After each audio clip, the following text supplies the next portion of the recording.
Welcome back, midnight viewers, to Star Trek Fest. I'm Father Malone. With me, as always, navigating the spaceways is Mr. HB. HB, how you doing? It's the spaceways. I'm doing good, Father Malone. Thanks for having me again. Let's get into it. Oh, man. Here we are. Number 3. We're here to prove whether or not the fucking numerical coding with the Star Trek movies is true or not. Are the even movies good? Are the odd numbers bad? We're going to find out because we're talking about Star Trek 3, The Search for Spock. Now, join the search to the final frontier of space adventure.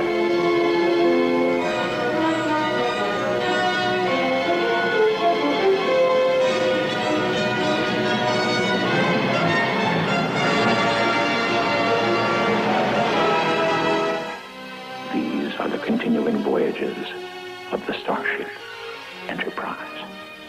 Her ongoing mission: to explore strange new worlds, to seek out new life forms and new civilizations, to boldly go where no man has gone before.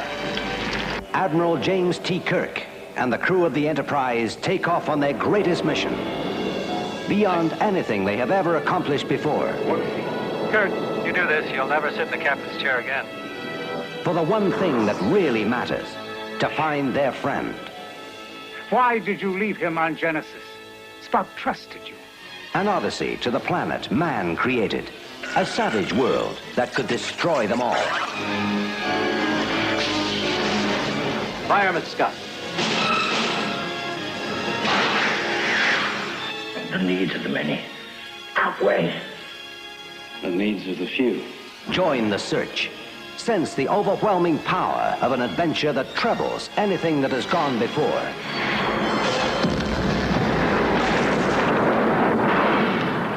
This entire crew seems on the edge of obsessive behavior concerning Mr. Spock. Sir, security reports the door to Spock's quarters has been forced. Star Trek 3, The Search for Spock.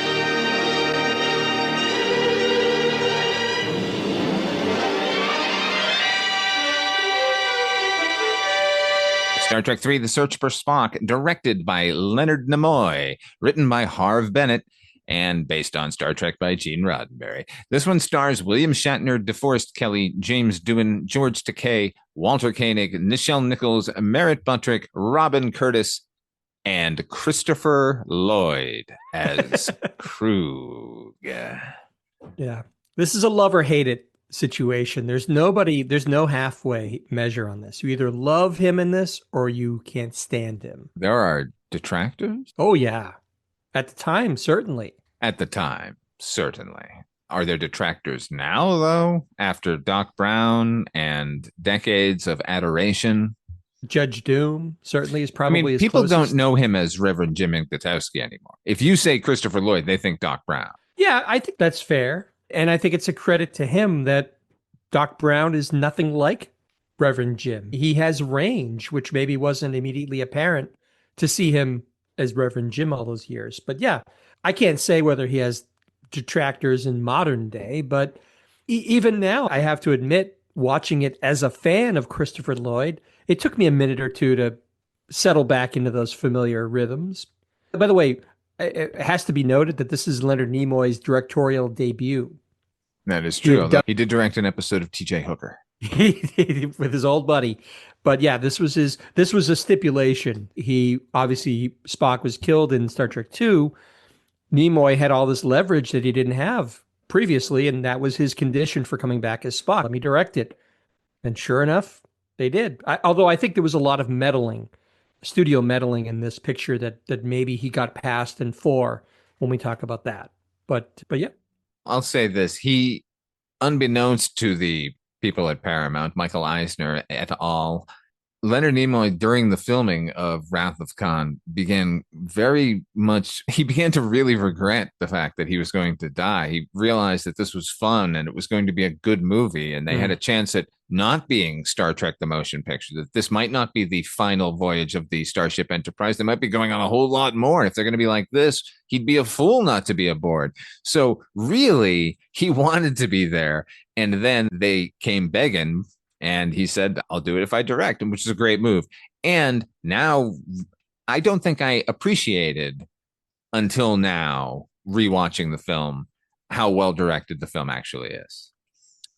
He, next to Nicholas Meyer, who I think is still the gold standard for the original series Star Trek movies, Nimoy's track record speaks for itself beyond Star Trek. I mean, obviously he did Three Men and a Baby. He did a bunch of movies in the 80s. He was an in-demand director, and he's a very good director.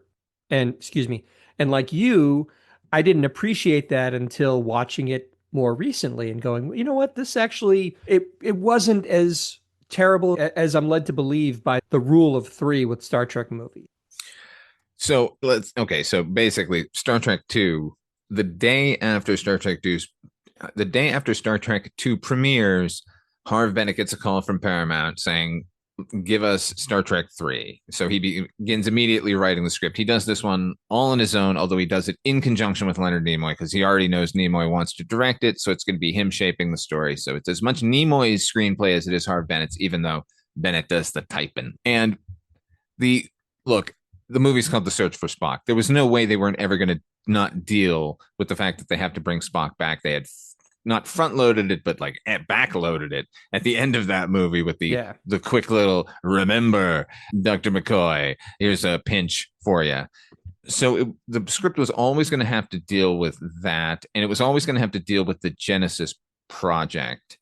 And I don't know. What do you think of the story that they've come up with here? Do you think that this is the story we needed as a follow-up to the triumph that was Star Trek II, The Wrath of Khan? No. I think for me, the story is my least favorite aspect of this movie because, as we're going to get into, not a lot happens. And to be honest, there's not even a lot of searching for Spock. They find Spock pretty quickly as the movie goes on. So that's a bit of a misnomer. I just think the sort of the after effects of Genesis and the repercussions of it, that's fine.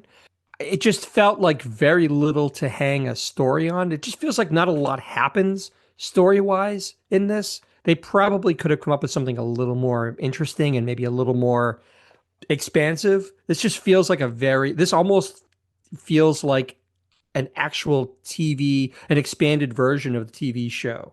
Very, like a lot spread out over an hour and a half. It could have been a half hour to an hour's worth of material to be spread out. The plot is very amorphous. There's nothing really driving it. It's all story, no plot, basically. The Genesis planet is off limits. Spock's body is there. We find out Spock's consciousness lives on in McCoy and that it needs to go back into Spock's body. So they have to get Spock's body back from Genesis, but the Federation doesn't want them going, and the Klingons are on their way to Genesis because they hear it's a weapon worth having. That's the whole movie.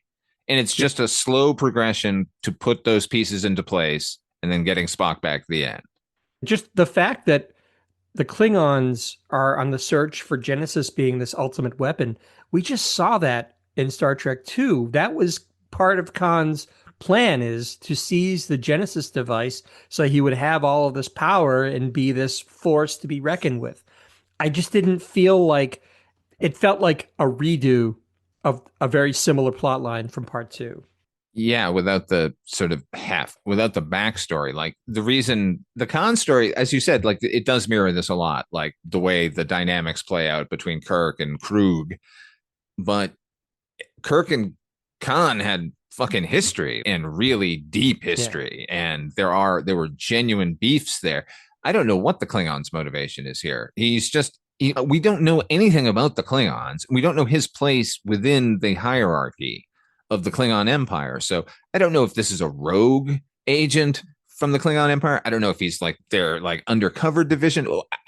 So I don't know what he wants from Genesis to begin with, other than it's a big destructive thing. And then Harv Bennett can't think beyond what's directly in front of him politically. And he's, let's make this about the Soviet Union versus America. You mean like every other piece of entertainment at the time, Harv? Great idea. Yeah, there just wasn't a lot of meat behind the story. It just felt very thin to me. Having said that, though, I did find myself really enjoying it. And that's almost solely due to the cast members themselves and the interactions and the direction. I thought it was, for a first time, I thought he did an excellent job. Look, it is a feature film of a television episode, like you said. There's not a whole lot plot-wise. It's nothing to get excited about. But it is a movie, and it works as a film. It's a very well-made film, and an exciting one at that. And I always liked this movie. I never agreed with the odd numbers Star Treks are bad, because I was like, I don't know, man. Like there was a trilogy there, the Genesis trilogy, they call it now, which is Wrath of Khan, Search for Spock, and Voyage Home. So I thought those three movies all work on their own charms, but I do like the movie even better now, having rewatched it and knowing a little bit more about the behind the scenes and the lore and everything. But just on a surface level, watching the movie, I think it really works. Yeah, I totally agree. And I was surprised because, again, I'd seen it a lot when it was on cable, but mostly piecemeal. I can't say that I, aside from once maybe sitting down to watch the whole movie. So in a sense, I was revisiting it for the first time in a long time. And the reputation will always precede it. This, like you said, this idea that all the odd number Star Trek movies are terrible. That's not really the case here. Is it as strong as some of the better offerings? No, it's not going to. It compares unfavorably to Wrath of Khan, or I would say First Contact if we're talking about the next gen cast. But that doesn't mean this movie doesn't have its own merits, and it tells, and the story is told in an interesting way, in a visually appealing way, even if the story itself was let down for me. Yeah, overall, I don't know. It's good. Anyway, let's get into the fucking plot, shall we? What's this movie about, HP? Wait, so before we get there. Yeah. Okay.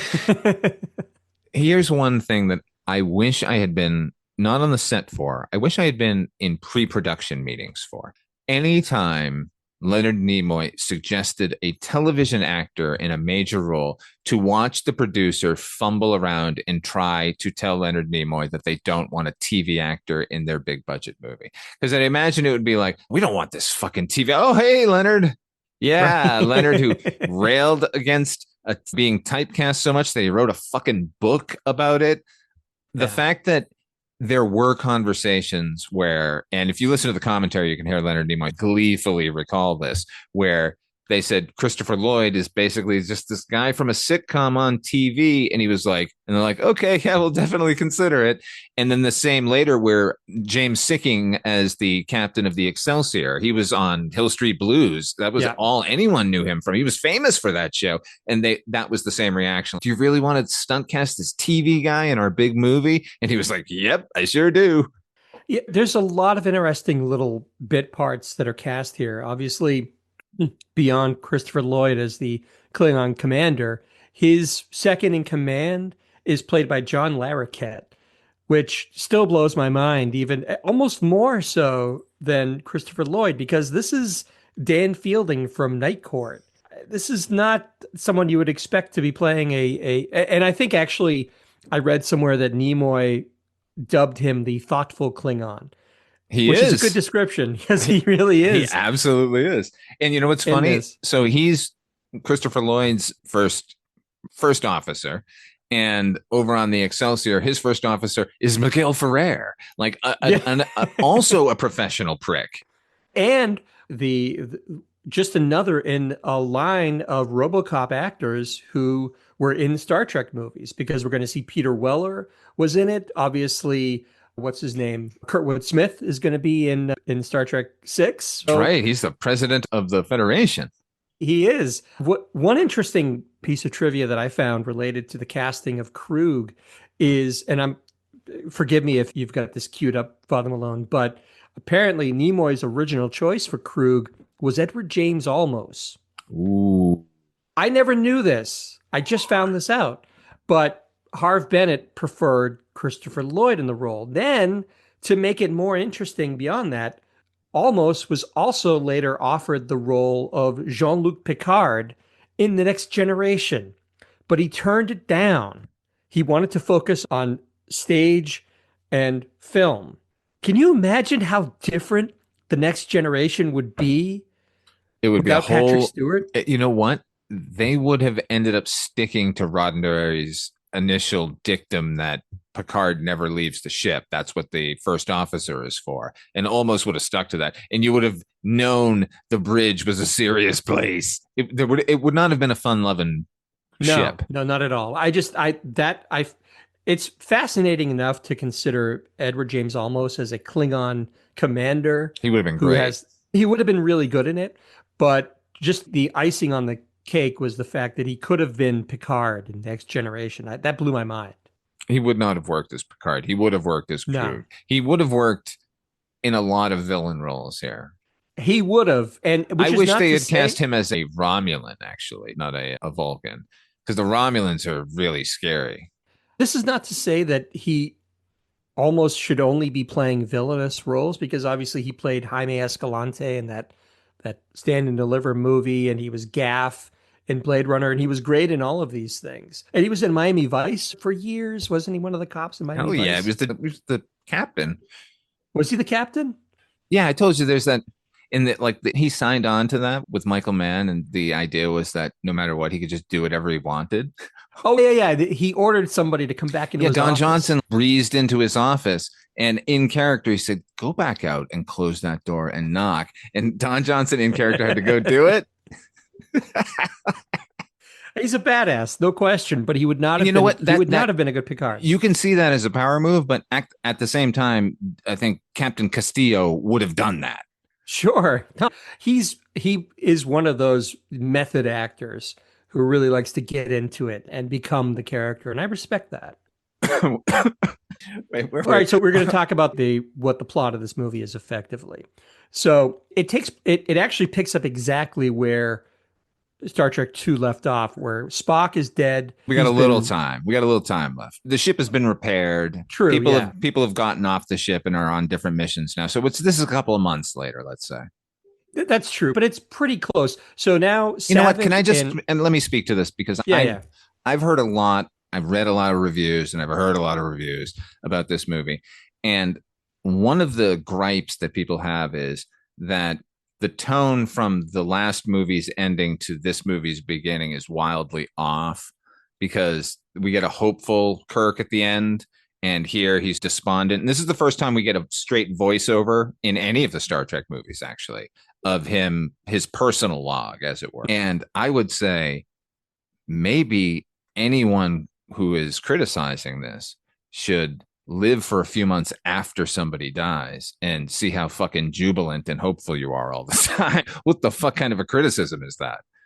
Yeah, no, mourning does not take place in a straight line. It's not like he's going to be hopeful and then that's going to continue on. It's peaks and valleys. I don't think that's unnatural at all, that he would seem hopeful at the end of 2, but then in 3, he's back to he's been without effectively his best friend and somebody who was integral to the operation of the Enterprise. So of course he's going to be bummed about it, for lack of a better word.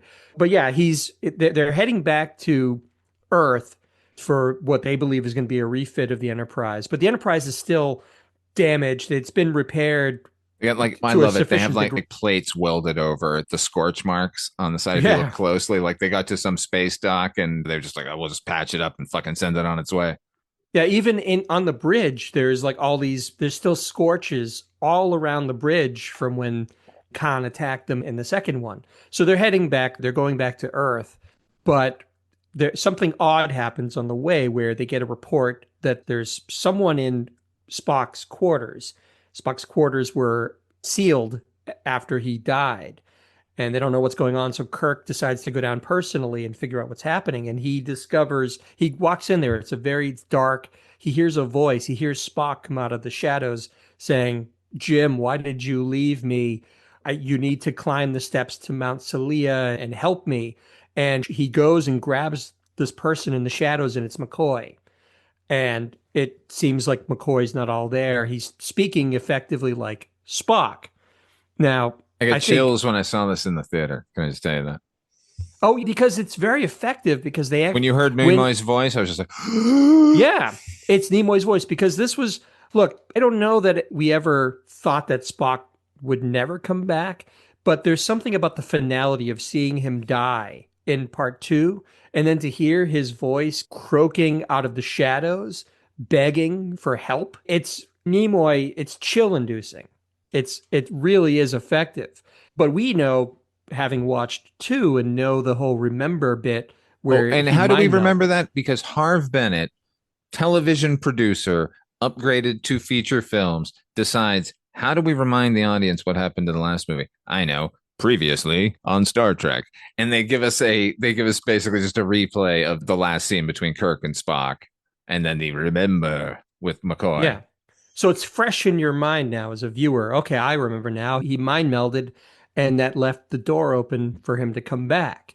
But they don't make much of it at this point. They want to get back to Earth. Meanwhile, there's a Klingon ship captained by this guy Krug, who is making a deal with some kind of a mercenary to get data related to the Genesis device. No, not some kind of a mercenary. He's dealing with his agent, who is also his lover, who has been out trying to find information about she's on a mercenary ship. That's what I mean. The ship itself is a mercenary ship, but she is a Klingon also. Yeah. And his lover, you're right. Valkris is her name, sir. Valkris.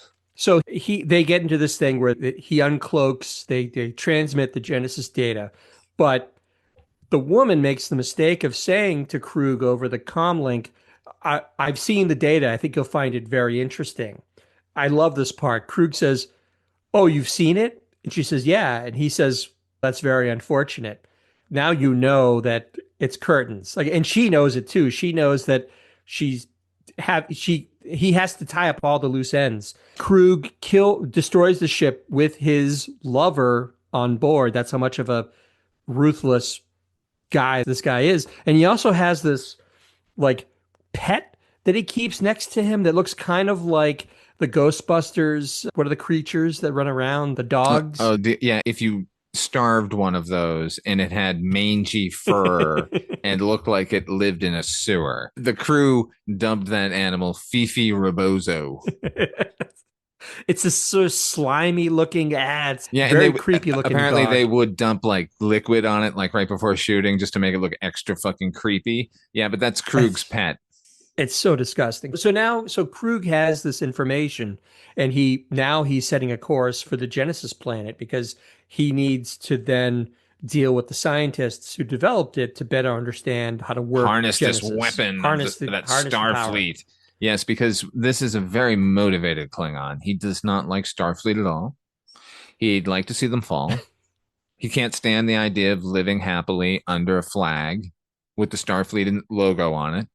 He keeps making the point that this is all for the continued survival of the Klingon race, but it's unclear, as you said earlier, if he is acting on orders from some higher up in the chain of command, or if he's just a rogue agent just out there doing these things without the Klingon government understanding what he's doing. It's never made clear. No, it's not, but these are great questions. And here's the thing. You can say what you want about the even and odd numbered movies. You can say whatever you want about the effectiveness of the story and the plot going on here. What you can't argue with is the fact that this movie sets the template for Klingons for the rest of the entire run of all the different Star Treks. This is where the Klingon Empire is really cemented, and we start to get to know these characters and figure out what's motivating them and how they act and their customs, and most importantly, their language. Because here's for the first time where somebody has come in and actually written their language. The first film, we got a few snatches of dialogue that apparently James Doohan was spitting out guttural phrases, and they're like, yep, that'll do. That's not what they're doing here. Now they've got an actual linguist who has decided how Klingon will be spoken. He's on set coaching them. And this is fascinating to me, HP, because Klingon is a language now. You can go get the books. You can learn how to speak it. You can converse with others in the language. Right. And that modern language is in some parts shaped by Christopher Lloyd, who would say things incorrectly sometimes. And the linguist would say, oh, no, that sounds better. So they would, in this case, the grammar would default to this, which makes it an actual language in a lot of ways, because all these weirdo rules would only come out through language. So I don't know. It's just fascinating to me, that whole thing. And we already had the uniforms from the first film, but more importantly, we get the Klingon bird of prey here. This bit of ILM magic that they will reuse over and over. The footage from this movie is going to be used 1 million times in every version of Star Trek. It's in Next Generation all the time. It's in Deep Space Nine. I'm sure they use it in Voyager at one point. And there's a reason. It fucking stands up to this day. Yeah. And thank you for bringing up the bit about the language. I was surprised when I learned that while researching this episode. It's, if nothing else, this movie doesn't get nearly enough credit for being the genesis, if you will, of the Klingons as a real race of characters with an actual language and a culture. It's the kind of thing where you assume, oh, Klingons have been around since the original series. Not like this, they weren't. Go back and watch the original series. Klingons did not have this level of sophistication with their chain of command, with the ships. The bird of prey, as I understand it, was actually acted out by Nimoy. He was instrumental in what it would look like. He would stand in a room and put his arms out like this. And it still looks like such a fierce and aggressive starship compared to all the Federation ships. It's awesome. It holds up even today. It's probably the best Klingon. They haven't really innovated the Klingons enough, as far as I'm concerned, throughout all the different Star Treks, but it's the best Klingon vessel ever created. And part of it is that what you're describing, Nimoy saying it should look like a bird, and its wings should fold up and down from whether it's attacking or flying, because they said they didn't notice if people, or they wondered if people noticed that it did that. And I'm like, yeah, of course we did. We fucking love that it does that. And what was the other thing about the fucking Klingon ship? God damn it. The culture, the wings, the way it would. Oh, the fact is that the designer based it on a bodybuilder. And once you know that and you look at it, it clearly has shoulders like trapezes, like muscles back there, like flexing when the arms go up and down. It looks like a hunched over, angry, aggressive thing. It's responsible for one of my favorite moments in Star Trek 4, which I know we'll get to. We're not talking about that now, but put a pin in that. We're going to talk about it when we get to Star Trek 4. Oh, yeah. This is their vessel for a while. Yeah. Whatever to this ship. Oh, it sinks. It sinks in the San Francisco Bay, of course. You'd think they would pull it out of there, though. Federation's just, Starfleet's just going to leave a fucking Klingon ship that can cloak not only that, at the bottom of the bay. They need that, if nothing else, to discover the secret to cloaking technology, which somehow the Federation has never cracked in all of their decades of dealing with the Klingons. They still have not figured out how to cloak a vessel. That I would have rescued the shell of the ship just to figure out what the secret of their tech was. Nevertheless, the Klingon ship is going to the Genesis planet. Saavik and David Marcus from the second movie, are part of a science team that are studying the Genesis planet. So they're there. By the way, Robin Curtis has now essayed the role of Saavik, in my opinion, doing a far better job than Kirstie Alley from Star Trek II. You listen to that episode if you want to hear my critique of her performance, Kirstie Alley, but I love Robin Curtis in this. I will agree with you 100% that she is much more Vulcan. Yeah. When we're taking Saavik as a pure Vulcan character, then yes, I believe this. And there is no reason to believe she is half Romulan. Yes, there's no reason to believe she's half Romulan because they don't really mention it. You have to watch the director's cut and blah, blah, blah. But as pure Vulcan, yes, Robin Curtis is great. And she is really good. I'm not taking anything away from her. Yeah, she's great. And so they're studying the Genesis planet. Oh, yeah. They've been transferred to the USS Grissom. Which is named after, of course, Virgil Gus Grissom, the astronaut, in the most ill-designed Starfleet craft of all time, where the saucer section is held between the nacelles. I kind of liked it. It was different. I mean, it's different. I definitely want to hook my the cabin of my cruiser up to the fucking engine. But it's a science vessel. It's not made for war. It's not made for. I don't need warfare to try and get the least amount of radiation on me as possible. Nevertheless, it's a science vessel. You'd think they'd know better. Maybe. So they're studying it. Kirk and company have gone back to Stardock on Earth, effectively. And McCoy is not himself, blah, blah, blah. But at this point, they don't know they just figure it's exhaustion. That's what's been bothering him. Seems a little, I don't know. I would be a little more worried, but Kirk would know immediately there's something going on with you, McCoy. What the fuck is it? When he mentions Mount Celia, which Kirk knows is on Vulcan, that should have been his clue that, hey, maybe there's something more to this.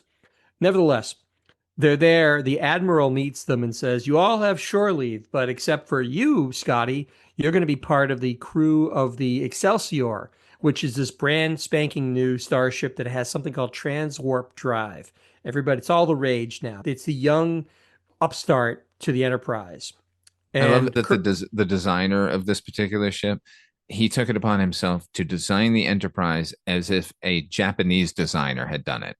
And that's the Excelsior. And that was one of many choices given to Leonard Nimoy. And he was like, ooh, that one's beautiful. Yeah.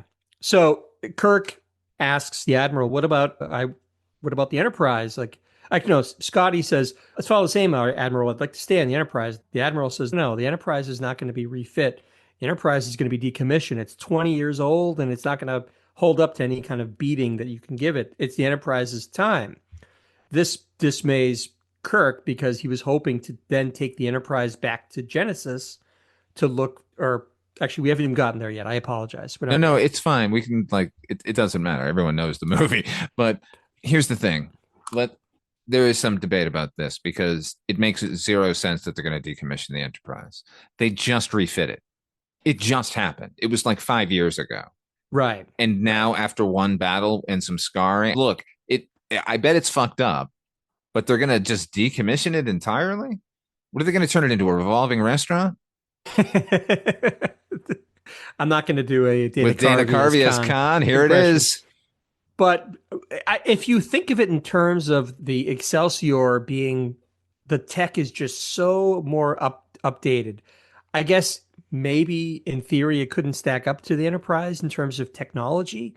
Maybe it makes more sense at that point to say, maybe it is the Enterprise's time. Nevertheless, or how about this? You know what, Jim? Just take her. Just take her. The problem with that is, in this case, once Kirk mentions Genesis to the Admiral. Jim, do me a favor. Resign. Take the fucking ship. Just get out of here. We don't want to see you again. But he won't do that because once Kirk mentions Genesis, the Admiral says to Kirk, look, in your absence, the Genesis is now this really hot button topic. Nobody wants to go near it. It's effectively quarantined by the Federation. Nobody goes there except for this science vessel. So the Admiral doesn't want Kirk going anywhere near Genesis. And he knows that's why he wants to go there now. He wants to go, and eventually he's going to disclose to the Admiral that he needs to go and retrieve Spock's body. Because what happens is, in the meantime, Kirk is hosting a little soiree at his swanky bachelor pad where he's got the guns mounted on the wall and everybody's there. He loves his pistols. He does. The weird thing is the way they're mounted. Did you notice some of them are mounted upside down in this strange configuration? I couldn't figure out what the rationale behind that was. James T. Kirk is an artisan. That's what it is, HP. All right. He's wacky. He sees things a little bit different than the rest of us. He knows how a battle is going to go. What I like is, so they're all having drinks and they're talking, and then the doorbell rings and Kirk goes, oh, that must be Scotty. Hey, come in. And the door opens and it's not Scotty. It's Sarek. Maybe one of my favorite things in this whole movie is Sarek. I love Mark Leonard as Sarek. He's great in this. So he comes in. He's really upset at Kirk. He says to Kirk, we need to talk right now. Kirk excuses everybody. Yes, Ambassador Sarek displays all of his diplomatic skills by walking into the middle of the party and going, I will talk to you, Kirk. He doesn't exactly come in. He's not speaking softly at all. He's coming in there with his big stick saying, we need to, but in fairness, it's his son that we're dealing with here. So emotions are high for this Vulcan. He sits down with Kirk and he says, Kirk, why did you leave Spock on that planet? He's angry. He's like, why wouldn't you, like, it was his wish. You should have known that it was his wish to be taken back to Vulcan. Kirk's like, I don't know what you're talking about. Yeah, he didn't tell me none of us that. would. It's like, what are you talking about? How would I know this? This isn't, you guys aren't publicizing this. This is a secret ritual. Yeah, so it gets to the point where I think Sarek is just frustrated and he says, let's mind meld. I need to get to the bottom of this, which is... I will have your thoughts. Yeah, I will have your thoughts. So he mind melds, and it's actually a very intense sequence. Shatner plays it beautifully because what Sarek does is have him relive the last moments of Spock's life, the farewell that he made in that engine room. And thanks, Ambassador. Thanks for making me go through this again. Thanks. But you see the sadness. He literally has tears in his eyes, Kirk, when all this is said and done. He mind melds. Sarek realizes that he doesn't know anything. But can I just point out here that this is where I started falling in love with Leonard Nimoy's direction, because he's making the entire movie very big. It's very operatic, everything in it, except for these intimate moments that he makes even more intimate by giving us these extreme close-ups of their eyes or their lips and making us focus really on what's being said. Yeah, particularly because the lips and the eyes are everything in this scene. It's Sarek narrating this scene with Kirk and Spock, cutting between Kirk's sad expression in his eyes, welling up with tears as he's reliving one of the most awful moments in his whole entire life. So this sequence concludes. Sarek realizes that he doesn't know what's going on, but then Kirk says, wait a minute, let's go to the tape. So they play back, and I didn't like this, by the way. I don't like when movies do this. I hate this too. What they're supposed to be doing. How hard would it be just to take the fucking two actors and get them on a fucking set and put a lockdown camera from a security position and refilm the scene? You could do it with stand-ins. They're supposed to be replaying the security footage of Spock's last minutes as he's saving the ship, but all they can do is play back the scenes from Star Trek II, which doesn't make any sense because it's cross-cutting and different angles and things. I get it.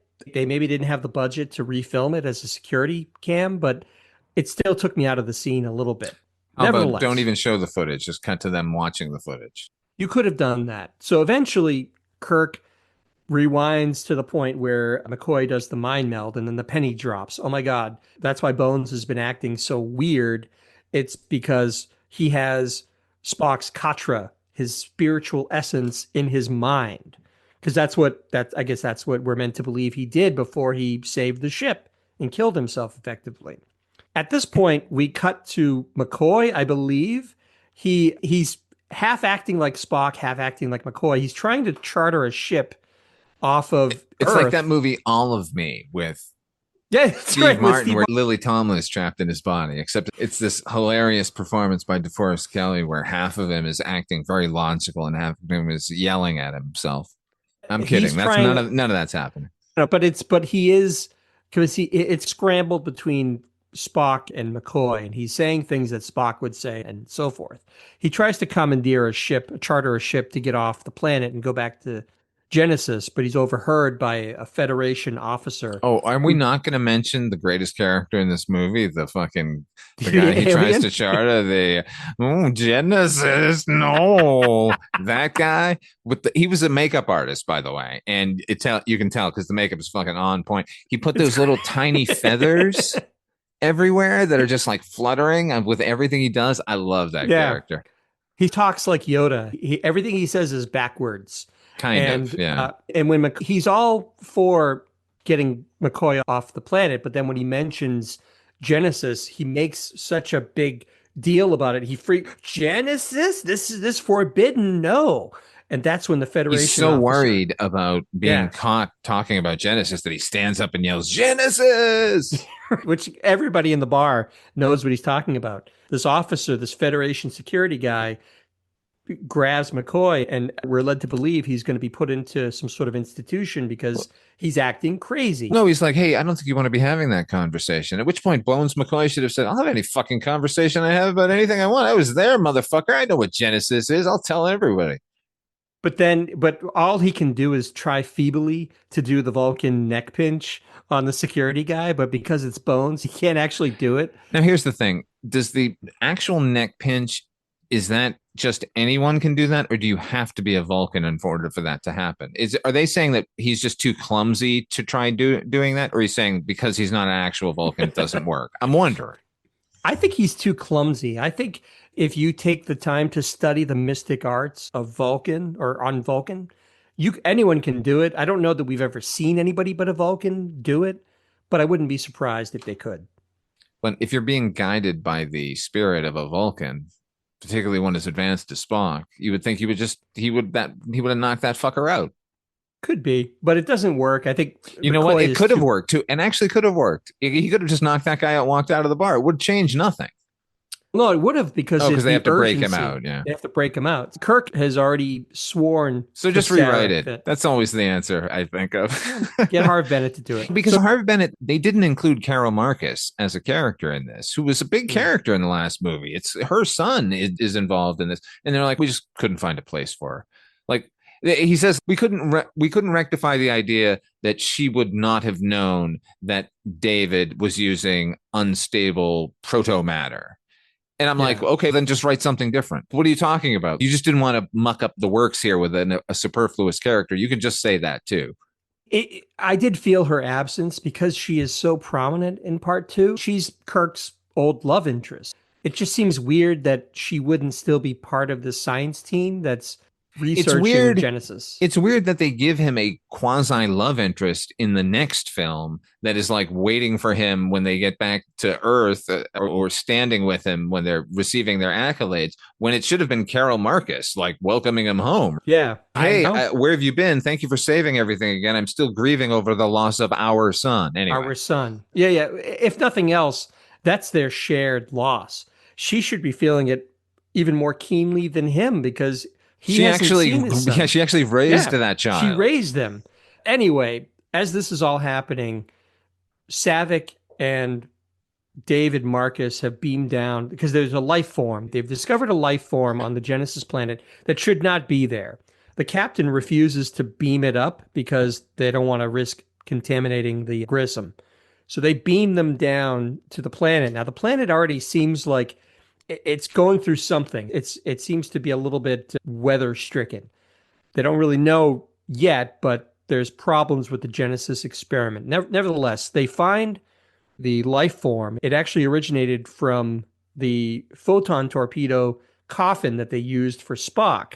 They open it up. That shell that is designed to house an explosive and probably dissolve easily somehow made it through the atmosphere of this new planet, crashed onto its rocky surface, and it's just sitting there polished and looking wonderful. Boy, you are just hammering this movie, Father Malone. You know why? Do tell. Let's hear it. I think as much credit as Harv Bennett deserves for keeping this series going and for guiding it as well as he does, I think it was hubris for him to not hire a writer, to just go, I can do it, after Nicholas Meyer came in and saved his bacon and made that fucking movie what it was. Obviously Nick Meyer didn't want anything to do with this movie because it undoes his movie, but how many dozens of fucking really good writers out there could have given you an emotional story that makes scientific sense? There's a lot of eliding over things, like papering over things that you're not meant to think about too deeply. And I think that's probably the root of a lot of these sort of criticisms you're having with things moment to moment. And I can't argue with you. You're right. Some of these things in isolation don't make sense.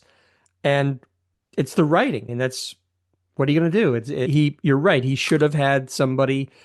It doesn't necessarily have to be someone on the level of a Harlan Ellison, but surely somebody could have sat down and said, you know what, we're not getting from A to B in accounting for all these variables. Let's figure this out. Let's make this make sense scientifically and emotionally and action wise. George R.R. Martin was writing for the Twilight Zone 85. In fact, if they could have just called the offices at CBS of Twilight Zone 85 and said, send over anyone, and they would have turned this fucking screenplay into something great. And I wouldn't be thinking things like, wait, what the fuck is Spock exactly now? So his corpse landed there, and then it regenerated into a fetus, I guess, and then grew into a child with no sustenance whatsoever and no guidance for those early moments before we meet him. What the fuck is he? These are all good points, and I can't counter them. But I'm accepting things more in face value, I think, than you are. And here's the thing about the Katra. Yeah. Okay, so if you transfer your mind into somebody and then your body is obliterated in some warp accident, what happens to your soul, to your Katra? It can't go back into your body. Can you find another dead body and go into that one? Is it a free-for-all with the Vulcans? You just pick a corpse and go? I would assume that in that case, let's assume for a minute that Spock is not shot onto the Genesis planet and his body is lost. It's gone. But the Katra is let's still say in they the find his body that is completely shriveled from radiation. Okay, what happens next? I think just let's assume that the body's gone. They can't use it. I think at that point, I would assume the ritual, correct all of this, would merely release the spirit so that it can be free again. Like it's not bound inside. It's not warring with somebody's other, for lack of like a Katra. It's not going to be stuck in someone's head while they're trying to live their life. I would assume they're going to release it. So a Katra is basically like a destination wedding. Like no matter what, you're going to Vulcan. It's like the dating game, Star Trek style. So anyway, let's progress here. They discover Spock's burial robes, but there's no body in the coffin. But they still have these energy readings, so they go to investigate it. And by the way, they got life readings on the planet that's filled with life. That's surprising. I did think that was odd because there's in Wrath of Khan, it makes sense. They're looking for no life anywhere, and they're like, "Fuck, we detected a microbe, but now we got to go check it out." They're like, "We're getting life signs from Genesis, that planet with all of the fucking jungles and forests and seas, and they know that there's increased aging on the planet because when they first get to this photon tube, there's all these little slug-like creatures swarming around it. And David Marcus goes, there you go. There was some surface level microbes that aged incredibly rapidly. So there's your life form.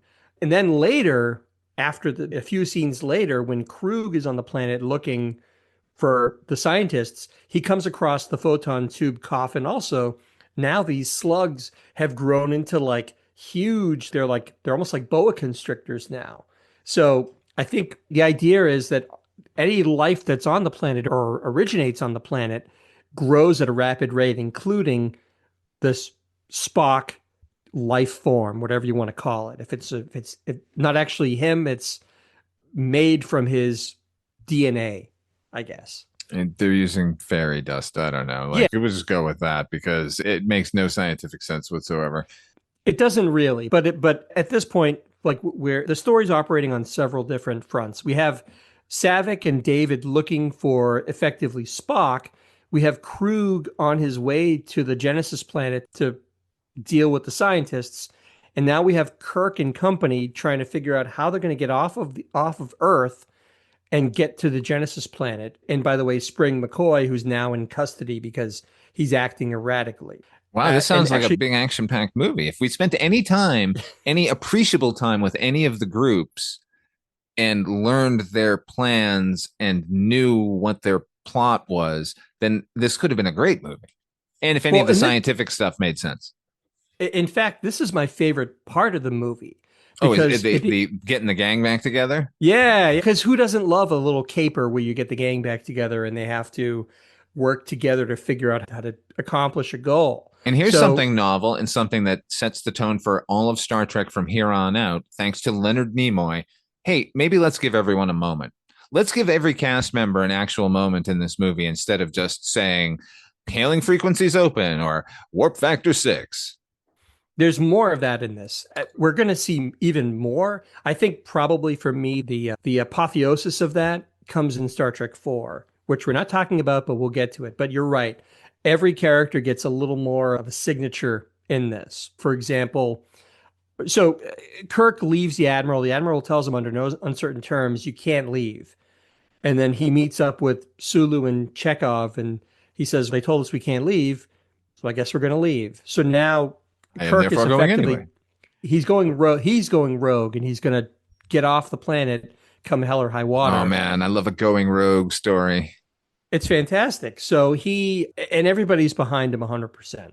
They're going to go fucking commandeer the Enterprise. Goddamn right. Except here's the thing, HB, when you really think about it, right? Yeah. So he goes to the Admiral Morrow, who's the head of Starfleet, and Morrow says, no, I'm telling you, you cannot take the Enterprise and go back to Genesis. No way.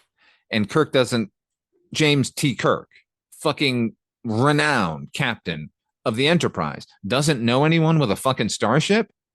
Not only that, I agree with you but the bigger oversight, in my opinion, is like if we're going to cut to the chase, they do eventually commandeer the Enterprise.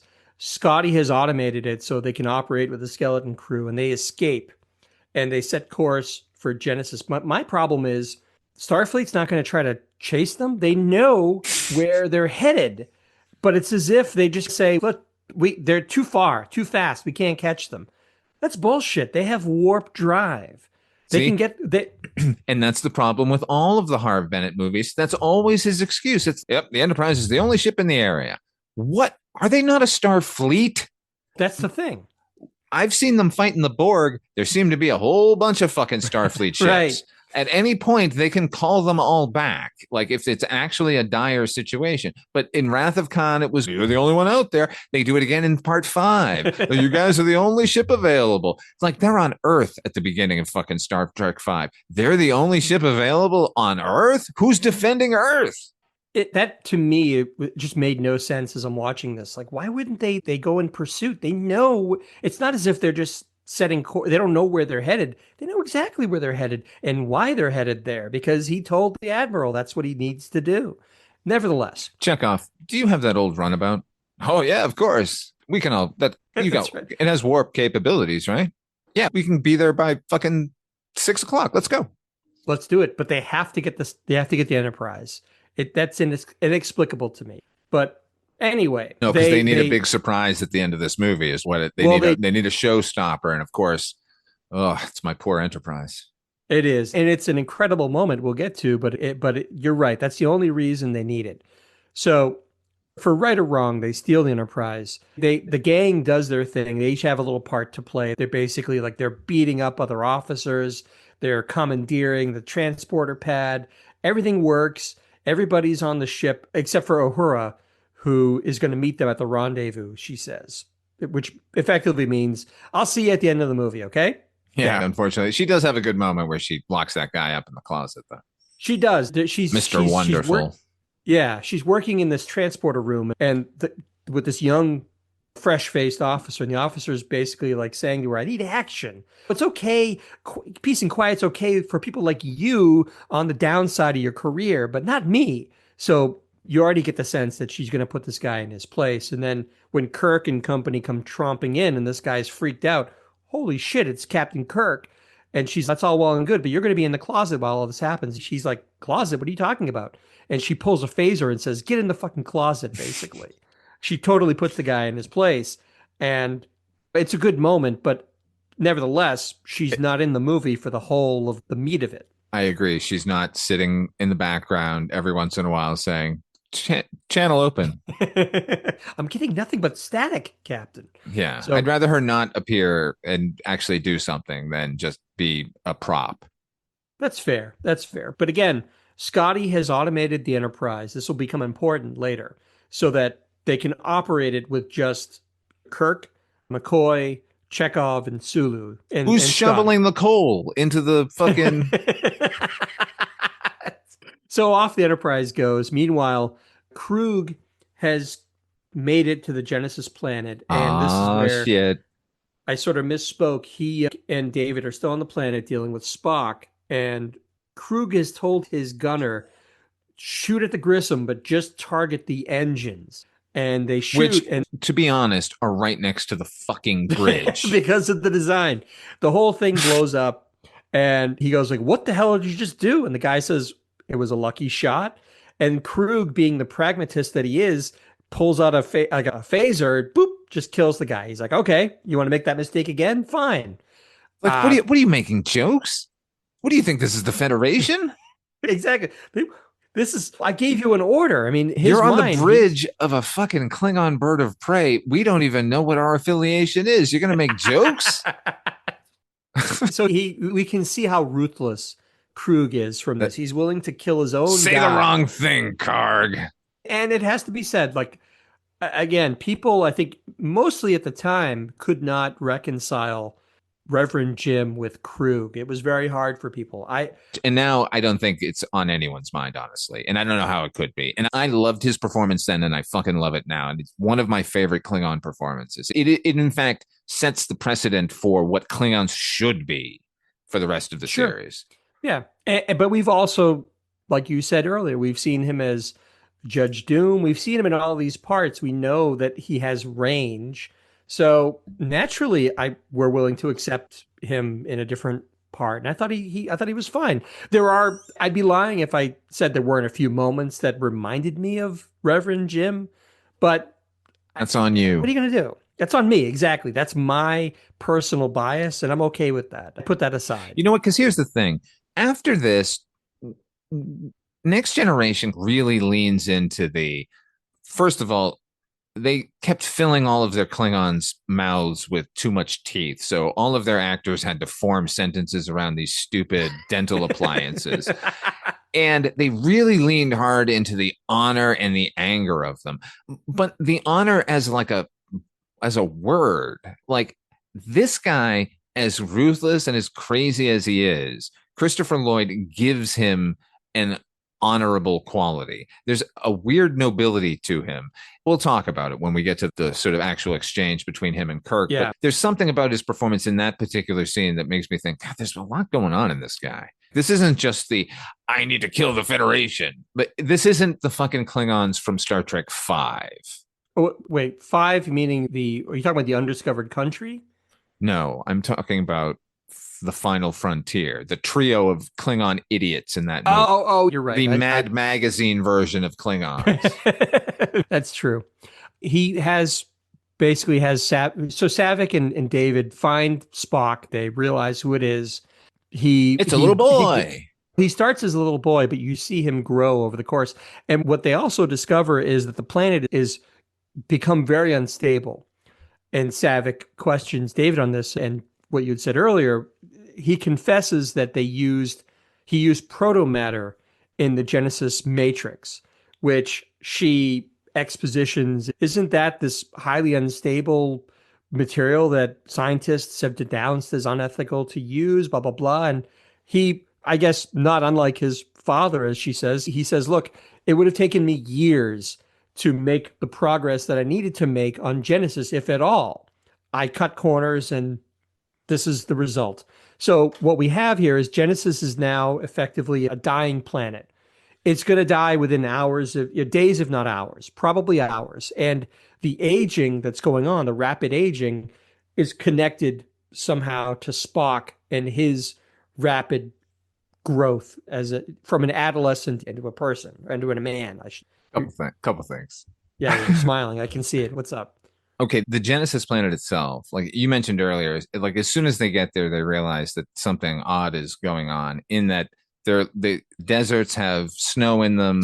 And yeah, like it's basically all these different ecosystems are crashing into each other and they shouldn't be happening, and they are. This entire movie was shot on sound stages at the Paramount lot. It was a huge fucking mistake. For the cinematographer kept saying, I really wanted us to go to Kauai. I thought we really should have shot it in Kauai, which is clearly I just wanted to go to Hawaii. And I understand, right. And I understand that.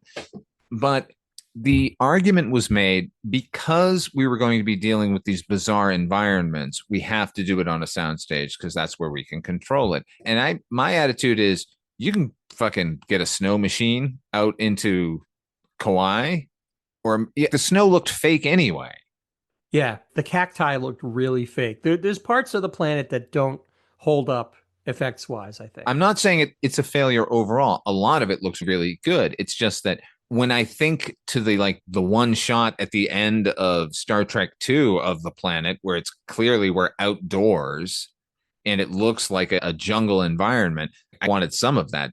You can't send a fucking camera crew with one actor just to have some like pickup shots of running through the jungle. Like, I understand money was tight and everything, but it's purely a budgetary thing, because if we've learned nothing else, it's that every movie they tighten those purse strings even more, which doesn't make any sense to me because these movies were very profitable. I don't know that they were ever, maybe Star Trek 5 was maybe not as well received, but I think they all made money. So I don't really get the notion that they're going to try to become more and more lean as they go along. It feels like they should have been investing more into this world, into the look of it. What's crazy is they got this, the budget is 4 million more than the previous film, and they can actually stretch it a lot more because so much of the sets are already built and the costumes are already created, and a lot of the effects are like the models have already been built. So they actually spent a lot more on the effects this time. So they had a little bit more money to play around with, but still, in comparison to like what motion picture had 5 years earlier, that was over double the budget of this movie. But my point is, Leonard Nimoy should have just grabbed the cinematographer and his two actors, jumped in a van, a shuttle, call it the Galileo, and just go to a botanical garden and run around for one day, just getting pickup shots of them standing with the sun shining on them and greenery, and then cut that into the movie instead of just the clearly evocative of fucking the 1960s series with their cardboard sets. What's interesting is we've talked about the fact that these movies and in fact the original TV show were all to a certain degree remastered, right? Obviously the motion picture was the biggest recipient of that, where they added effects. And why didn't they consider doing that for this? They could have actually had a real rendering of the Genesis planet and all of its horrific glory blowing itself apart. That would have been pretty cool to see that with more modern effects. I think it would have worked really well. I bet there's a fan who's done it, but I don't think we're going to get an official anything from Paramount. They can justify it with motion picture because it hadn't been finished at the time, and nobody's really minding the store when it comes to the original series. So they couldn't get away from. They got away with it when they got away with it, but I don't think anyone's petitioning them to go in this movie and make it look more real. But it's a shame because I think a little bit of a spit polish, and I think this movie would go up in people's estimation. We put it to you, fans and fan editors. Someone somewhere must have thought about this already. But anyhow, so Krug basically takes Saavik, Spock, and David prisoner. He beams down to the ship, to the planet from the ship, which is cloaked, and he's threatening them with torture if they don't tell him about the secret of the Genesis device. At this moment, the Enterprise makes its way into the sector. They radio down and say, Captain Krug, there's a Federation ship. So he beams up, but there's still a contingent of Klingons that are holding them prisoner on the surface of the planet. This is maybe my second favorite part of the movie, where we've all gotten used to the cloaking effect of the bird of prey, right? Where it gets watery looking. Like a Yautja. But the thing that often gets lost is it's cloaked, but you can still, if you're looking in just the right spot at just the right moment, you can see maybe that there's something wavy, like there's an outline of something you can't quite make out. And that's what happens here is the Enterprise is there. They're like, I don't see anything. And they're looking through the viewport. And this is the only time I can remember them ever doing this with Klingon ships. Kirk's looking through the viewport with Sulu and he says, there, look right there. Do you see that star field? It looks like there's something funny about it. He says, yeah, almost like there's something there. And that gives them the intuition that, okay, wait a minute here. There's something going on. So they declare red alert. They don't put up their shields, though. And the Klingon ship decloaks, thinking that, okay, they're just a sitting duck waiting for us to kill them. But when they decloak, the Enterprise has already readied their weapons. So they get a really good shot off. It's actually kind of a neat little, not a dogfight, but it's an interesting little broadsides between these two ships. And it's logical because they can see the thing fluttering out in space. They know where to look now. They both get some good licks at each other, but the Enterprise is no, the damaged. Enterprise fucking decimates them. Like it shuts them down immediately. And then Krug very wisely says, "Why haven't they finished us?" And is that when Kirk says he radios for their surrender? He's bluffing. Yeah. And the Klingon ship fires back at them. Unfortunately, it hits the automation that Scotty worked up, so they're completely dead in the water. So Krug informs him that there's hostages on the surface of the planet, and if you don't hand over the Genesis materials, I'm going to execute them one at a time. And sure enough, they're going to execute Savick, actually. But David, being the heroic son of Kirk, he has to make up for the fact that he caused this whole thing. He's atoning for the fact he knows that the Genesis failure is his fault and how many lives have been The horrible lost. randomness of this murder must be justified. Right. Pretty much. But unfortunately, he fights back against the Klingon, but he's killed. Oh, come on, man. Like that was a Klingon warrior versus this Right. spindly kid from the valley. He puts up a fight, but he's killed, and this completely wrecks. It's really horrible, too, because Leonard Nimoy frames it in such a way that David falls just out of frame, but he kind of lurches just a little bit up when the knife comes down. It's horrifying. You hear him because it's a blade that he's stabbed with. And some of there's a shot with Kirk that I think is one of Nimoy's best in this, where it's, first of all, he does the whole thing where several times he says, "You Klingon bastards, you've killed my son." And he stumbles around a little bit and does that. But then at one point they cut back and it's from behind. Kirk is sitting in the captain's chair. You don't see him. All you see are his arms. And I think McCoy is trying to comfort him. And all you see is Kirk's arm come up and shove him away as if to say, "Look, I need to grieve, but I'm still the captain of this vessel and I need to deal with this." But the way that it's framed and the way you see him in the chair, you get the grief and the resolve all in one shot. It's a wonderful shot. All credit to Leonard Nimoy for that. And I learned that Vulcans are exactly the best and worst people to deliver news of someone dying. Yeah. She gives it to him. Because there's no fucking around, and that's the best and worst thing about it. There's no prevaricating, there's no have a seat, there's no are you okay? It's David is dead. She says David is dead. And she's Vulcan.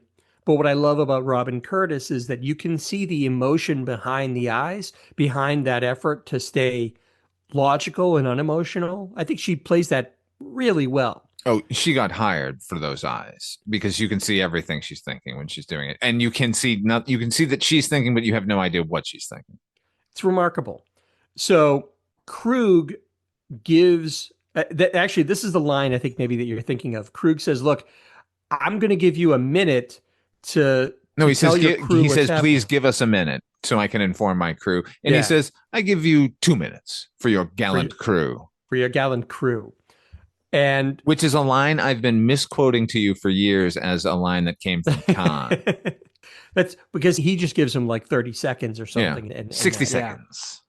So Kirk, again, a little bit of an aside, Krug doesn't know what's happening. Kirk, unbeknownst to Krug, has started the self-destruct sequence on the Enterprise, which at the time was like, oh my God, Kirk is going to blow up his beloved Enterprise? What is this coming to? Oh my God. So he does this. Oh, I don't know. Didn't you feel like it was totally appropriate at that point? So the fact that they had surrendered to the fucking Klingons and the Klingons were going to come aboard their ship, I was like, yeah, fucking blow them up. I'm not suggesting that it wasn't appropriate given the circumstances. I'm just saying the fact that it got to that point. This is almost like the Kobayashi Maru all over again, where he has no choice. The ship is defenseless. He can't bluff his way out of this. All he can do is try and formulate this plan to take some of them with them and give himself a fighting chance to survive this situation. So he does this, and Krug is preparing a boarding party to get on board the Enterprise of 8 or 9 Klingons. My favorite moment in the entire movie coming up here. It's great. Kirk transports down to the planet. Krug doesn't know this. The boarding party lands onto the Enterprise, and the guy, one of them he's like, there's no one here. He says, they must be hiding. He says, I'm on the bridge. All that I hear is the computer talking. And Krug says, what's it saying? You can already tell that he's like, something is not right here. And then you hear the computer say 5, 4, continuing. And Krug just goes, get out of there. Get out. It's too late. The thing blows up. It's a great moment. Yeah, it's man. Awesome. How could anyone see fucking Reverend Jim Ignatowski here? It's like, this is Commander Krug freaking out over his men. Yeah. So the Enterprise blows up except for part of the hull and the nacelle. The saucer explodes, is what you're saying. The saucer explodes, and the rest of the ship.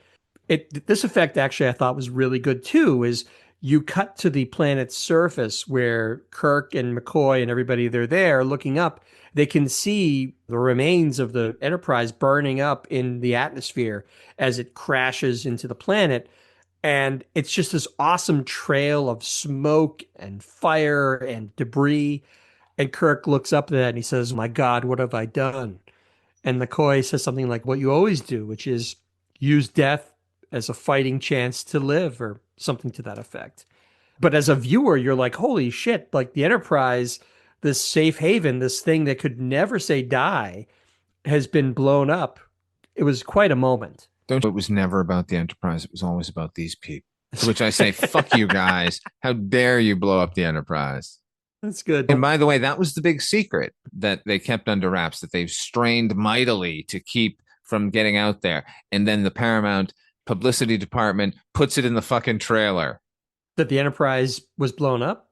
The tagline was, witness the final voyage of the Starship Enterprise. And then they showed the scene of the hull hurtling towards us and the saucer completely decimated. Yeah, that's marketing for you. Jesus Christ. That sucks. I would have said, oh, you're going to do that? We're going to begin the movie with the Enterprise exploding then. Fuck that. That's right. Let's just get it out of the way. It's Kirk, you cannot take the Enterprise. Okay, self-destruct the Enterprise. It was like with part 2, everyone had a suspicion that Spock was going to die, so they have this fake Kobayashi Maru thing where that kind of, oh, yeah, of course he died, but it was only because of this stupid simulation. He's not really dead. Of course, that's not the way it went. But anyhow, Kirk makes his way to where the hostages are being held.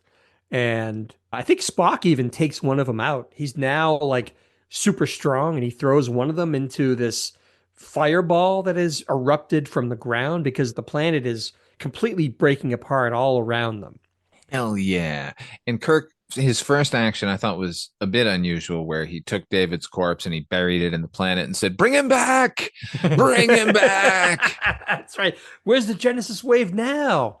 They dispatch the rest of the Klingons, but Krug beams down. He actually has another line that I really like, which is he's going to transport the prisoners up to the Klingon ship, but but not Spock. And Kirk says, why don't you have them take the Vulcan also? And he says, no. And he says, why? And Krug says, because you wish it. Krug's, you know what? There's something about you wanting me to transport that guy up. I'm not going to do it just because you want to do it. He's a really very smart, very savvy, very, what's the word? He's not as rogue and unstable as one might expect because it's quote unquote Reverend Jim. This guy's he's a force to be reckoned with. He is a way more vicious and mean character than what we had in the previous film, which is a very operatic performance by Ricardo Montalban. And I think everyone loves that sort of level of theatrics. But here's a real villain, and a really formidable one at that. Like, ultimately Khan was a big fucking blowhard. He didn't know he had one ship and he didn't know what to do with it. Here, I will only point to the crew of the space station Regular One that had their throats slit. Yeah, he had a bunch of murderous thugs. So did Krug, man. The difference, I think, is that Krug has a sense of honor. I think the fact that he's willing to kill one of his own crewmen because they screwed up, they didn't follow orders, and they destroyed the ship. I think that's noble. Here's the thing. In some way. I'm just saying that it's easy to get behind Khan and have fun with that character. There's fun to be had. There is no fun with Krug. No, I would agree with you. There's no operatic performance to get behind like you have with Ricardo Montalban, like you said. That will be in Star Trek 6 with Christopher Plummer. That's what people were hoping for, a continuation of the villains of Star Trek when they got what was an actual threat. Sure, and I can tell you that's one of my least favorite parts of Star Trek 6. Just a little bit of a giant slice of Dixie ham that Christopher Plummer decided he could get away with because it's a space movie. We'll get there. So effectively it becomes a mano-a-mano battle between Kirk and Krug at this point as the planet is destroying itself all around them. And there's no surprise, Kirk gets the upper hand. The thing I hate, though, about their battle is what happens is that Krug has fallen off of a cliff and he's hanging on barely. And Kirk does the thing, give me your hand. And Krug uses this as an opportunity to try to pull him down too. And then Kirk does this thing that I think is so cringy where he goes, I have had just about enough of you. And he's punctuating it with boots to the face of Krug. It's so goofy. The lines are goofy as written. They're goofy the way he says them. It didn't have to be there. I don't know. It left me cringing. HP, quick autobiographical pause. Before I had seen this movie, it had been out, but I hadn't yet gone to the theater. I had the nerdiest friend you could ever imagine in grade school. If you looked nerd up in the dictionary, this was the kid, okay? Who had seen the movie several times on opening weekend and told me every plot point in minute detail and regaled me with this portion of the movie, acting out the I have had enough kick of you kick, right? And kept telling me how awesome it was. And I thought, God, that sounds terrible. And then I saw the movie and went, oh, that's terrible. It's bad. No officer with the pedigree and the experience of Kirk is going to waste his breath on some stupid... I have had enough of you. How about you killed my son, you motherfucker. Yeah. Burn in hell or whatever passes for it on Klingon. You bastard. There's any number of things he could have said just to dispatch him and make it meaningful. But either way, he kicks Krug off the cliff. He falls into a lava sea that's erupted somehow. A model of Christopher Lloyd falls into a lava. Yeah. So he's gone. Then, by the way, that's the biggest crime of the movie, is killing Krug, because he should have kept coming back. It should have been him in part 6. Oh my God. Imagine if the Klingon Empire promoted that guy and he shows up on the bridge of the fucking Enterprise. What's going on, Kirk? That would have been great. Instead of Chang, you have Krug. Wow. That would have been, that never occurred to me, Father Malone. That would have been stupendous. Imagine Nicholas Meyer writing that movie. Holy moly, because you wouldn't have had any of that flowery speech bullshit. It would have just been, look, we know what this guy's capable of, and we're getting ahead of ourselves, but that would have given Kirk real reason not to trust any of these guys, because this is the guy that killed my son, and you want me to invite him on the ship for drinks? He got promoted based on his experience on Genesis, in which he killed my son. These are the people we're dealing with. Let's put a pin in that. We'll get back to that when we get to Star Trek 6. But in this case, Kirk makes his way back to Spock, who's still there. And this was actually very creative on Kirk's part. He picks up the comlink to the bird of prey, and he speaks Klingon back to, he imitates basically Krug saying, malts, 1 to beam up or 2 to beam up. And he goes up, and I think they've already taken, they've already taken prisoner the other Klingons on the vessel. There's no danger. They already had control of the ship. So I'd like to point out that moment in the movie when Kirk calls up to the Klingon craft and says, Chori Chu, was the moment the linguist realized this is going to work.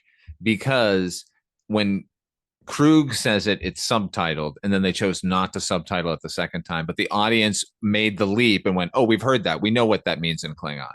And he thought this can work as a language from now on. That's interesting. I didn't realize that. I think for me, the subtitles, just the way it works, are always on. So I would not have noticed that. But that's pretty cool. I still can't get over that the language of the Klingons, which is something that is seeped into pop culture to the point where it's a joke on sitcoms now, like The Big Bang Theory or something. But it all started here. That's crazy to me. Anyway, they take the bird of prey back to Vulcan to do this ceremony to restore Spock's katra to his body. And that's actually one of my favorite shots of the whole movie. Not my favorite part, but the shot itself is amazing. Oh, with the spotlights hitting the wings of the bird of prey? When it comes down, when it lands, when it comes in for a landing and lands on Vulcan, Vulcan is in all of its sort of red sand glory. And you have this bird of prey come in for a landing. It all looks really, the matte lines aren't as thick as we've seen on some of these miniatures. It looked glorious. This was the first Star Trek movie that ILM was involved from the beginning to the end. Like they kept coming in and helping in places, but they got to work from the design to the final product here. And yeah, this scene in particular, I think is spectacular. And if you watch any of the behind the scenes thing, you realize how fucking difficult that shot was, because I mentioned there are spotlights on the surface of Vulcan as the ship comes down and they play on the surface of the ship. And to get those, Ken Ralston had to not only motion control the camera going around the ship, he had to motion control like little motorized lights to move in synchrony with the camera. I don't know, it's a big, complicated thing with math and everything. So it's amazing. And it looks gorgeous. But it's also a completely lost art. And I think, not to soapbox, but obviously CG makes a lot of stuff possible that wasn't before. But the verisimilitude of having a physical model with real light playing off of the hull and matted in against a real landscape, or at least a matted landscape. You can't get that with CG. You just can't. There's still something that to me reads fake with CG. It may get the job done more or less, but I love this stuff. It looks so compelling to me. The beauty is in the imperfections, and you can't ever get an imperfection with a computer generated thing. The biggest example of that will always be Blade Runner, which it was such, not to get sidetracked, but I mean, if you ever watch any of the making of stuff on that, it's incredible what they were able to achieve with the physical models. Nevertheless, they land, they take Spock's body, and McCoy, he accepts that. The priestess says to McCoy, this is a dangerous thing. You're in as much danger, maybe more danger than Spock. And he says, I accept the danger. McCoy is committed to doing this. So get this out of my head, please. Real sick of this. I feel I'm tired of being schizophrenic and have this thing in my head. I want to get it out. So they go up the steps of Mount Celia, excuse me. And there's a great scene between Sarek and Kirk the next day, where Sarek comes over and basically says to Kirk, look, what does this cost you? This cost you your ship. This cost you your son. This is unbelievable. And Kirk says, yeah, but if I hadn't gone, it would have cost me my soul. I love that moment because Sarek is still, Vulcan or not, he is still Spock's father. And in his own way, he wants desperately to get his son back. I love that interplay. And I've already said, I love Sarek. I love Mark Leonard as Sarek. I think I wish there had been more of Sarek in all of these movies, but we don't get a ton. Mark Leonard was the first Star Trek actor I saw at a convention live. Was he really? When I was, it wasn't too long after this, actually. It might have been no, it was around this time. Like it was 85, I think, was my first Star Trek convention. And Mark Leonard it was a creation convention in Boston, and he was the big guest. And He came in and people did horrible impressions for him during the Q&A, and all they kept talking about was his role on the Planet of the Apes television series. And they just kept making bad ape jokes to him. And I just kept thinking, like, God, even at that age, like, this noble actor standing up here listening to these nerds, like, try and be funny. He's so noble. That's really the key to the character. And that's why I think he did such a great job. He was actually, wasn't he one of the first Klingons in the original series? Didn't he play one of the original Klingons? He sure I think did. The episode that it was introduced, I think. He's the OG Klingon. Yeah, he's the very first. Yeah. So the guy has pedigree. Eventually, McCoy and Spock come down from Mount Celia. McCoy, I like this too, where McCoy walks by Kirk, but he takes a moment to say, "I'm all right, Jim. I'm all right." Just love the fact that he knows how concerned that Kirk is for him, and he's like, "Don't worry about me. I'm okay, Jim. I'm Kirk's fine." Like, I don't care. I'm here for Spock. He's like, I would have sacrificed you too, Bones. So, I mean, you're cool and all, but me and Spock, besties. Screw you. Where the hell's Spock? What's up with Spock? Is he okay? Yeah. So Spock walks by. I was never worried about you, Bones. That's right. I wasn't worried about you. You're an old man. Your time is done. Do you know how long Vulcans can live? Spock's going to be taking care of me until I'm long in the tooth. See you later, Bones. Sarek says to Kirk, only time will tell if Spock is going to get back to the way he was.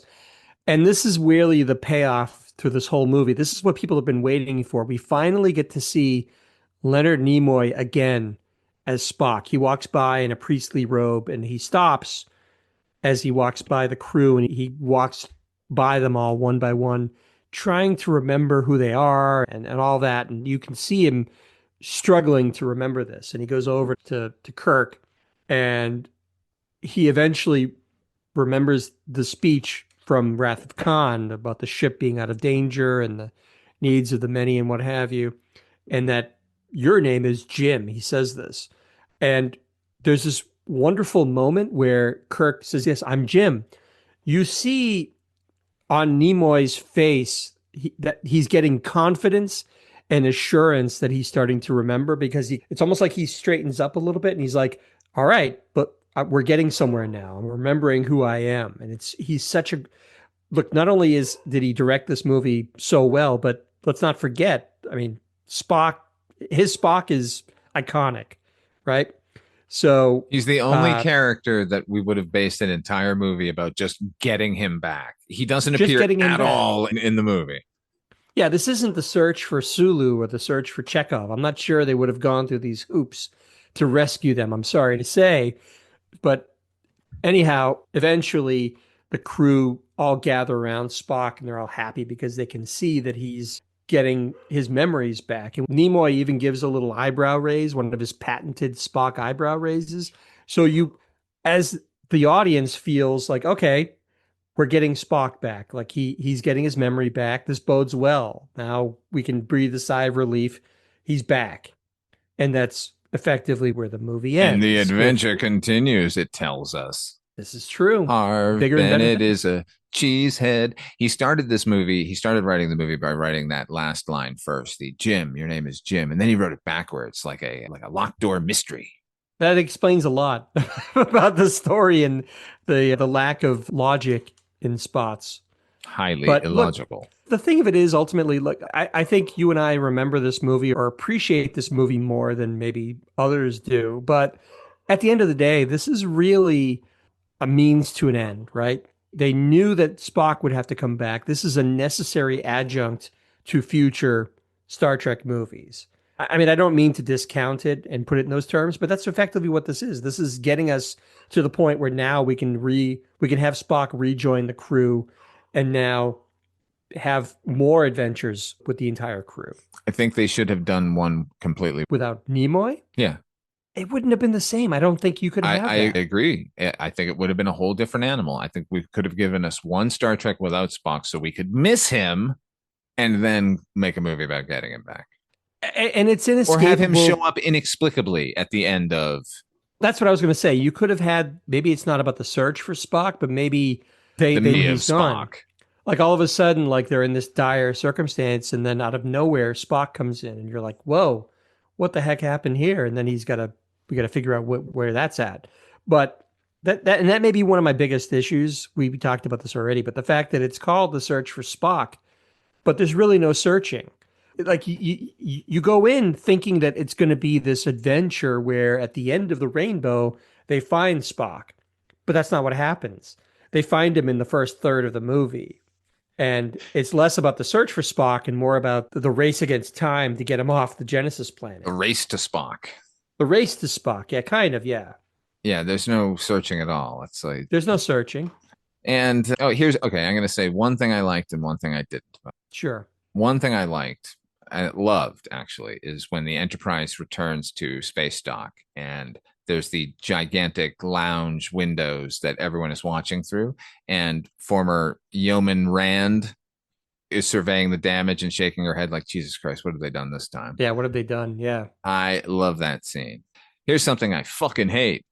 Robert Fletcher, who is usually really reliable, he did the costumes for all three of these movies. And I don't like the costumes in the first movie, but that wasn't really his fault. That was more Robert Wise. He comes back hard with the Admiralty uniforms in the second movie and then gives us their civilian clothes in this. What the fuck is everyone wearing?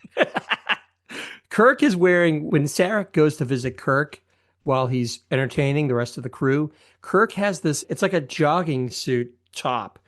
It's like this red, or it's blue, white, and gray, but it kind of comes down like an arrow down towards his crotch, and with like red piping on the sides. It's very weird. It's like Starfleet Leisure. Yeah, that is okay. The fact that the terry cloth material is just unusual on everybody. It makes everyone seem like they're in an episode of The Sopranos.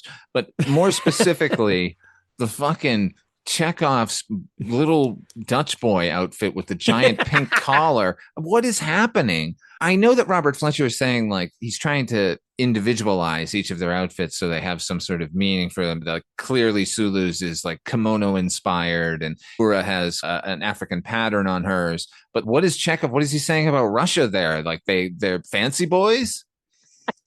And it's an odd color too. It's like this faded maroon color. It almost looks like it had been washed too many times and the colors have faded. It's a very peculiar outfit. His in particular. There, and that's my last word on Star Trek 3. That's no, but I think my last word on it is that if we're going to talk about the curse of the odd-numbered Star Trek movies, I think it's a little unfair to characterize this as a bad movie. It's not really a bad movie. It's maybe not as good as some of the even-numbered movies, but this is in no way a failure. I think this is a decent movie. Better than 5. Much better than 5. 5 is the nadir.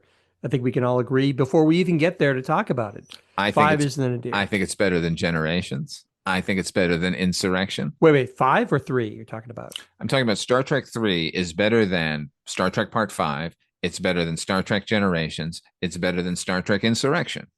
I would agree with you there. Certainly Insurrection.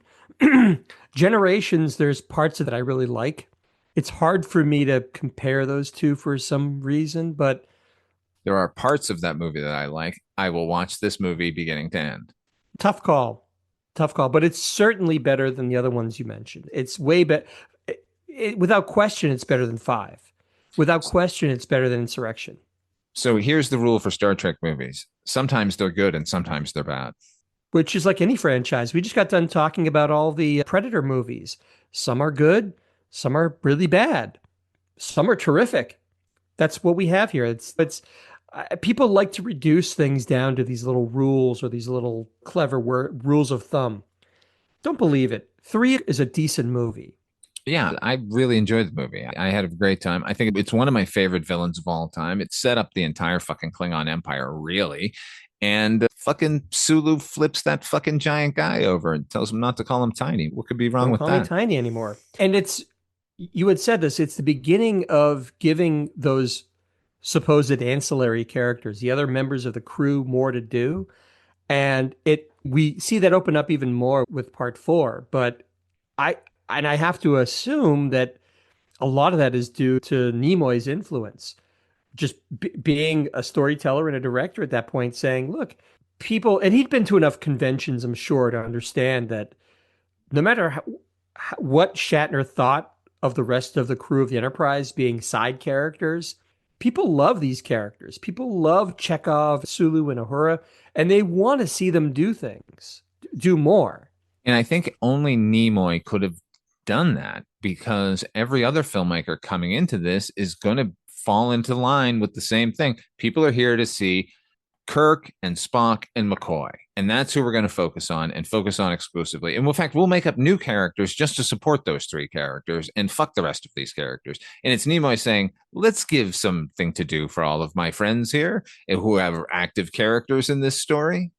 And it continues from here on. Everyone is going to get at least a beat. They're not given anything near what they're due as characters, but at least we're acknowledging them now. To me, it indicates, and this is borne out by every interview I've seen of Nimoy, this to me indicates a lack of vanity on his part, because he's serving the story completely. I'm not necessarily going to suggest that we know that Shatner took lines away from some of the other actors.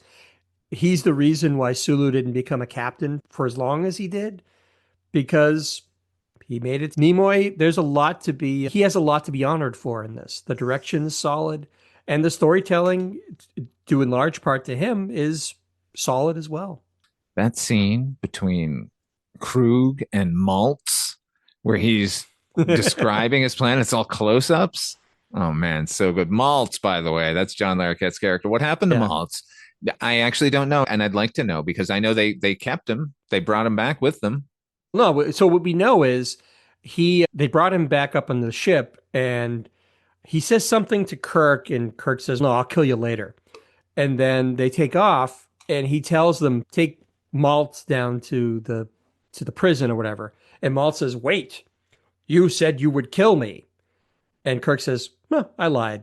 So we know that he didn't kill Maltz. We just don't know. He must have remanded him back into Klingon custody at some point. HB, that's what I'm saying. They took Maltz with them to fucking Vulcan. And then from Vulcan, they came back to Earth and went back in time. Is Maltz still on Vulcan, or was he in the hold of that Klingon craft the entire time in the brig? Could we have a sequence where we cut to John Larroquette now in makeup, like in the brig while going, I hear whales, I think. Someone want to let me out?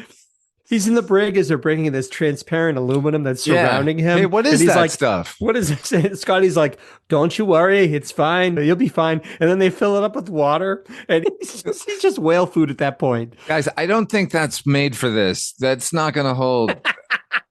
Oh my God. Oh, I can't wait to talk about part 4. We get some topics here. Good stuff. Long live Maltz. All right, ladies and gentlemen, thank you for joining us here for our latest Star Trek Fest, Star Trek 3. Of course, what's going to happen next? Star Trek 4. The Voyage Home? Yes. The Voyage Home, yeah.